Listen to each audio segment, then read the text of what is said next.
అంట. హల్లెలూయా. మరి ఈరోజు ఆ రోజు ఆయన అన్న మాట దేవుడు ఆయన పట్ల నెరవేర్చారు. మరి ఆయన ఉద్యోగానికి మరి ఆయన వాలంటరీ రిటైర్మెంట్ ఇచ్చేసి మరి దేవుని యొక్క పరిచర్య కోసం మరి అబుదాబిలో సుమారుగా 400 మంది మధ్యన పరిచర్య చేయడానికి దేవుడు ద్వారాలు తెరిచాడు. హల్లెలూయా, హల్లెలూయా. మరి అంత ఆశీర్వదింపబడిన సేవకులు మరి మనల్ని ప్రేమించి, మన సంఘాన్ని ప్రేమించి మరి మన మధ్యకు రావడం మనకు చాలా ఆశీర్వాదం కనుక మరి ఈ సమయంలో మరి ఆయన ఎదురుకొచ్చి మరి దేవుని యొక్క వాక్యాన్ని మరి మనకి అందించాలని చెప్పి ఆయన ఆహ్వానిస్తూ ఉన్నాను. ఆయన వస్తూ ఉండగా అందరూ చప్పట్లు కొడతాను, ఆహ్వానిద్దాం.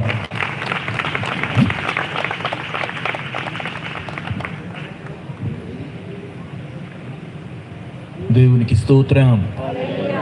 ఇంకా గట్టిగా దేవునికి స్తోత్రం.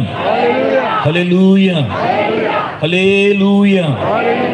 చెప్పాను కదా, మనము స్తుతి చెల్లిస్తే ఎలా ఉండాలి? పరలోకం ప్రతిధ్వనించాలి. దేవునికి స్తోత్రం. మనం స్తుతి చెల్లిస్తే ఎలా ఉండాలి? పాతాళం ఉలిక్కి పడాలి. మనము స్తుతి చెల్లిస్తే దేవదూతలు తొంగి చూడాలి.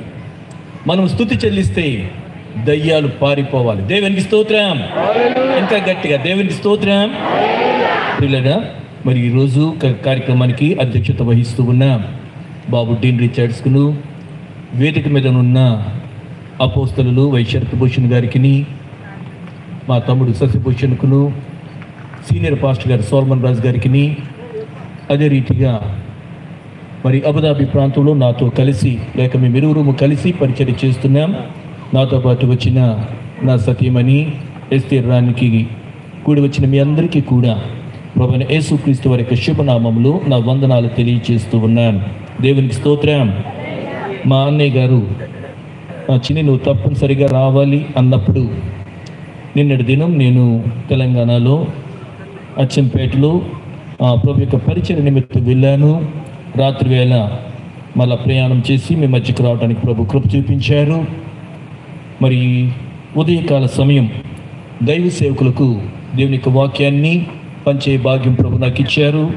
ఈ రాత్రి వేళ మీ అందరితో దేవుని యొక్క వాక్యాన్ని విరిచి పంచే ఈ అవకాశం ప్రభు నాకు ఇచ్చారు. దేవునికి స్తోత్రం చెల్లించండి. ఈ సంవత్సరం కొరకు మనం తీసుకునేది ఏమిటంటే పరిశుద్ధత. నేను పరిశుద్ధుడనై ఉన్నలాగున మీరును పరిశుద్ధులై ఉండుడి. దేవునికి స్తోత్రం. నేను గత సంవత్సరం లేకపోతే గతంలో వచ్చినప్పుడు ఏమి నేను నేర్చుకుని వెళ్ళానా అని ఆలోచన చేస్తూ ఉన్నాను. అప్పుడు మనకున్నది ఏమిటంటే ఉపదేశమునకు చెవియొగ్గువాడు మేలు నొందును అనే మాట తీసుకుని మా అన్నయ్య గారు మీటింగ్స్ పెట్టారు. ఏంటది? ఉపదేశమునకు చెవియొగ్గువాడు మేలు నొందును, అది నేర్చుకుని వెళ్ళాను. ఈసారి అయితే పరిశుద్ధతను గురించి నేర్చుకుని వెళ్తూ ఉన్నాను. దేవునికి స్తోత్రం చెల్లించండి. పరిశుద్ధుడు, ఇందులో 2 విషయాలు. ఒకటి, నేను పరిశుద్ధుడనై ఉన్నలాగున, 2, మీరును పరిశుద్ధులై ఉండుడి. దేవునికి స్తోత్రం. యోహాను సువార్త 8వ అధ్యాయం, యోహాను సువార్త 8వ అధ్యాయము 9వ వచనంలో ఒక మాట ఉంటుంది. యేసు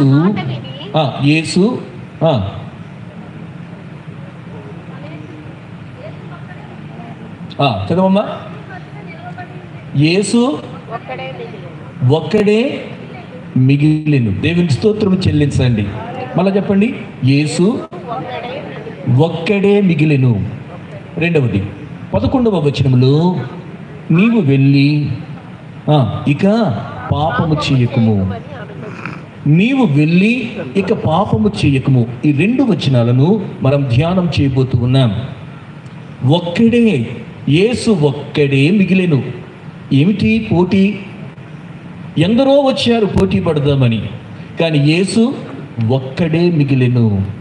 పరిశుద్ధతను గురించి పాపము చేయని వాడు ఎవరు అని కనుక చూస్తే యేసు ఒక్కడే మిగిలెను. దేవునికి స్తోత్రం చేయండి. నేను పరిశుద్ధుడను.